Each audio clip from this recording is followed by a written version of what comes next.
How's everyone doing today? It's your boy JJ Domination, and today we are here with our Week 10 NFL predictions.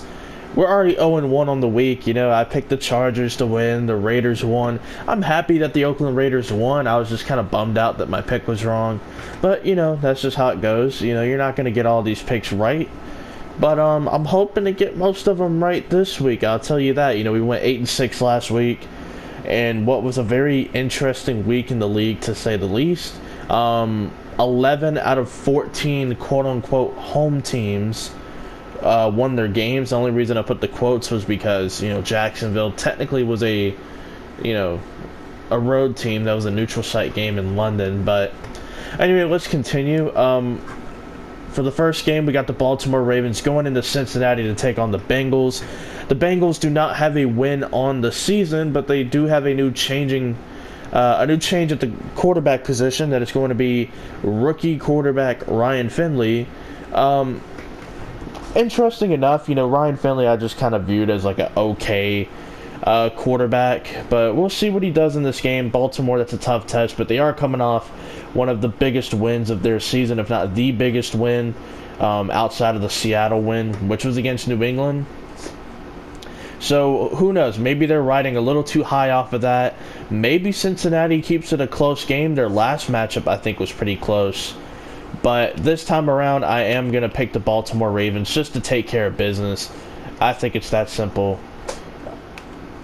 Now, this game right here, we got the Buffalo Bills versus the Cleveland Browns. And I'm going to be honest, to me, this is not an upset, but I will be taking the Cleveland Browns. I think, in terms of like the matchup, this will be similar to the Bills when they had to play the Philadelphia Eagles. And think about it, that was a home game for the Buffalo Bills. I think against Cleveland, they're just way too talented. We say that every week. They're way too talented to keep losing. I think this is their get-right game, and, they're 2-6, I believe. They have to win this game to start creating some momentum. Last week was the week to do it, but they failed to.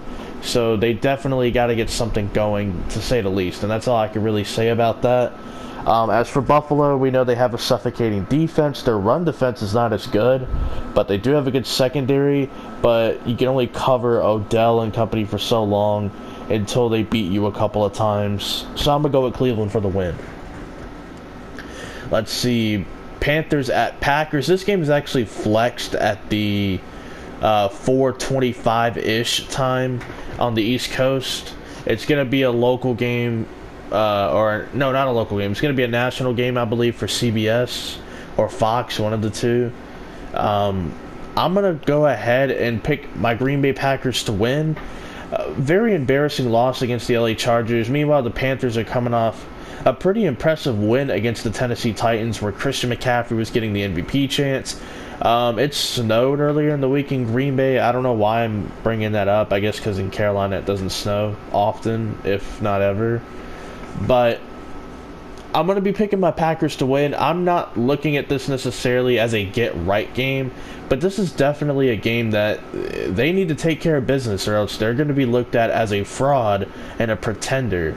And I believe the following week they're on a bye week, and then they get to play San Francisco. You want to go into the bye with something to hang your hat on, and that would be beating Carolina, getting a home victory, entering the bye week, get you guys rested and whatnot, and then get ready for a big primetime showdown with San Francisco. Falcons at Saints. I'm going to be taking the Saints, but let me tell y'all something, okay? For those that don't know about this rivalry and whatever, the Falcons can make this a close game, okay? And I'm not even saying that as a Georgia native, but the facts are the facts. Like, the Falcons could make this a closer game than people think. I know we've all already written off the Falcons, and they don't have a shot to do anything. I think a lot of people as well, along with myself to a degree, we kind of want Dan Quinn fired, just football fans in general. But I would not be surprised if the Falcons put up a fight and things are close, at least entering the fourth quarter. But I will give the Saints to win. Kamara is going to be playing in this game. And, when he's out there, it creates a lot of mismatches. The Falcons' defense has not played well. Should be interesting. Matt Ryan coming back as well. Lions at Bears. to be honest, I'm gonna have to go with the Detroit Lions. I mean, the Bears just haven't shown me anything offensively that, I can hang my hat on. Like, yeah, Trubisky had like half of his passing yards come in one play to Taylor Gabriel. Like, okay, cool, impressive. But they haven't done anything consistently for me to be like, okay, they'll present problems to Detroit. Detroit's been giving up a ton of passing yards through the air. And Trubisky, if he doesn't challenge this secondary, I don't know what to tell you. The Lions defense has not been good by any stretch of the imagination. And, last week against Philadelphia, yes, they have a great defensive line, but their secondary is not good, and they just didn't challenge them. Mitchell Trubisky has to challenge this secondary to do something, like, they have not been good. But I feel like Detroit, all they got to do is score like 2 touchdowns and they win the game, because the Bears can't score at all.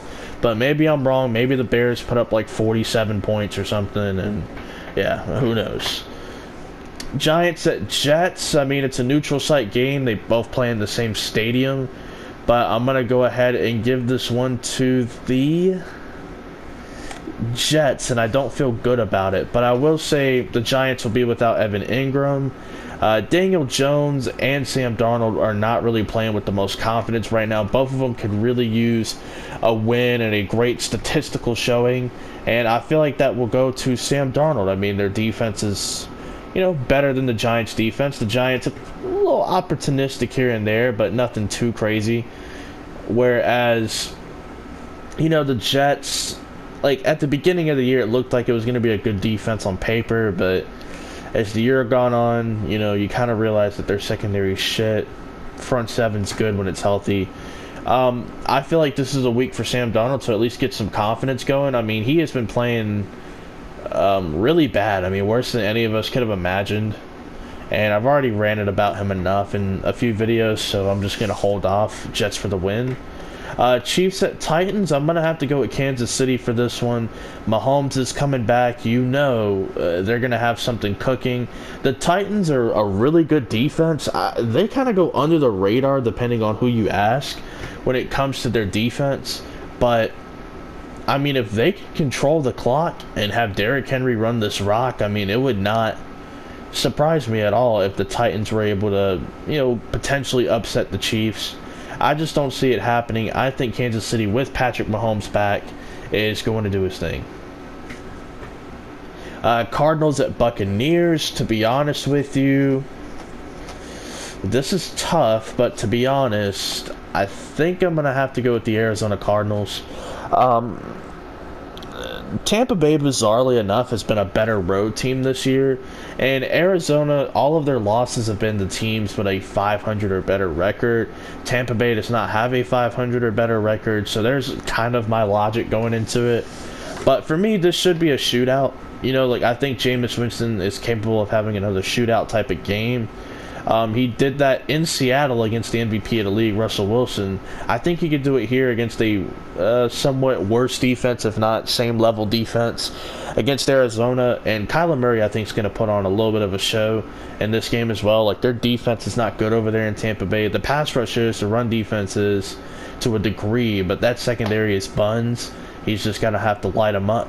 I'll take Arizona to win. Simple as that.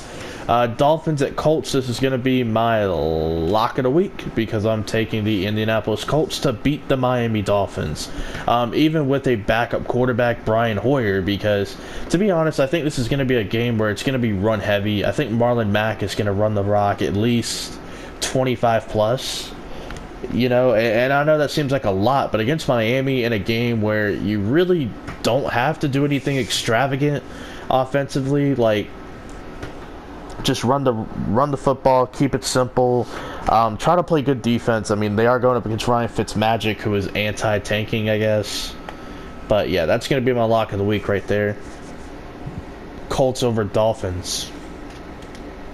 My upset of the week, the Pittsburgh Steelers beating the LA Rams. Now, the Rams are coming off a bye week. That is something to take note. They're coming off a bye week. They're typically, with Sean McVay, pretty damn good off a bye week. I think they'll open things up offensively. But Pittsburgh is on a roll. They recently just got back to being a 500 team. and they have been playing with a lot of momentum. They have not played the greatest of teams over that stretch, but they did sneak out a victory against the Indianapolis Colts, and I feel like they could sneak out a victory against the Rams. I don't think it's crazy to think that. You know, the Steelers tend to play up to their competition. The Rams are no team to sneeze at. They will definitely be coming the ball in Pittsburgh, but I think the Steelers will do enough defensively to at least rattle Jared Goff, especially the year that Bud Dupree has been having, TJ Watt doing his usual thing. Jared Goff crumbles when, like, there's dudes in his face and there's pressure coming. He's not the greatest, you know, at evading pressure and throwing under pressure. So if you're able to rattle Jared Goff early and often, I think you can win this game. It's not crazy to think that. Vikings at Cowboys. Both of these teams are actually a very interesting matchup. I think they're very similar.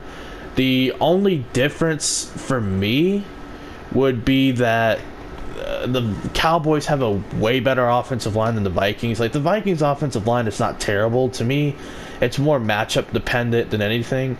It's more like hit or miss. You know, they've been really good in the run blocking, but in pass blocking, like I said, it depends on the matchup. It's hit or miss. The Cowboys are just, they have one of the best offensive lines in football. It's not really debatable per se. I mean, it's just the way it is. Whereas the Vikings, you know, like, but, you know, they both like to run the football. You got, like, Dallas Cowboys with Zeke. You got the Minnesota Vikings with Dalvin Cook. And then, you know, they'll each be having one dominant receiver. You have Dallas with Amari Cooper. You have the Minnesota Vikings with Stephon Diggs. No Adam Thielen in this matchup. Both defenses are really good as well. Dallas has, like, the fourth scoring defense, I believe, and the Vikings are somewhere near them as well. So you got a really good game on paper. I'm not going to beat the dead horse that is Kirk Cousins in primetime. I'm not even going to do that, but I will take the Dallas Cowboys to win. I think their only advantage really is their offensive line's better and they're at home. Outside of that, it's just kind of whatever. I do think that Dallas's pass rush will be able to rattle Kirk Cousins a couple of times, but I do expect it to be a close game, at least up until midway through the fourth, maybe. Maybe Dallas gets an opening touchdown. Not opening in the game, but a touchdown that will open up the lead even more. That's just kind of my outlook on it. And then Seahawks at the 49ers. This is interesting, man. Because right here, you got... Let's see. Right here, you got, you know, Seattle, you know, who has the MVP of the league. Their defense is not great, but they do have the MVP of the league. And I'm trying to think, who does San Francisco play next week? Hold on, I know this is, who do they play? Arizona. Okay, I'm sorry, I had to make sure. So they play Arizona and then they play the Packers. That's what I was trying to make sure. So Seattle has been very Russell Wilson dependent, and Russell Wilson's, to me, easily been the MVP of the league. Tyler Lockett has been one of the best receivers in football because of it. And offensively, they're doing their thing. Defensively, like, if they can get pressure, they'll at least be an average defense out there. For the 49ers, I mean, George Kittle, it looks like he may not play, which is huge. But they've been able to move the ball without George Kittle, so it's not really going to be the end of the world. But he is very important in terms of what they like to do and being comfortable and stuff. You know, I expect them to run the football, but I think Seattle will play them tough. And I could see the 49ers getting the first matchup. You know, I feel like when it goes to Seattle, Seattle will beat them. At least initially, as I'm discussing this. Of course, when we get there, we'll see if that changes. But I think the 49ers win the first matchup. The next slate of games for San Francisco over the next 8 weeks is definitely going to get tough. So they face Seattle here. They get another match against Arizona, who they just faced like last week. Then they play Green Bay. Then they play like somebody. Let's see. They play Baltimore. I think they get a kitty cat game against Cincinnati. And then they got to play the Seahawks again. And then they got to play the Rams again. And there's somebody else in between there that I'm forgetting. But yeah, let's just go ahead and recap these picks. This has been a little bit longer, at least in my head. So we got Baltimore winning, Cleveland winning, Green Bay winning, New Orleans winning. Detroit winning, the New York Jets winning. Let's see, Kansas City winning, Arizona winning. My lock of the week, Indianapolis winning. My upset of the week, Pittsburgh winning, Dallas winning, and San Francisco winning. So hopefully you guys enjoyed, man. Peace out, and let me know how your predictions go throughout the week.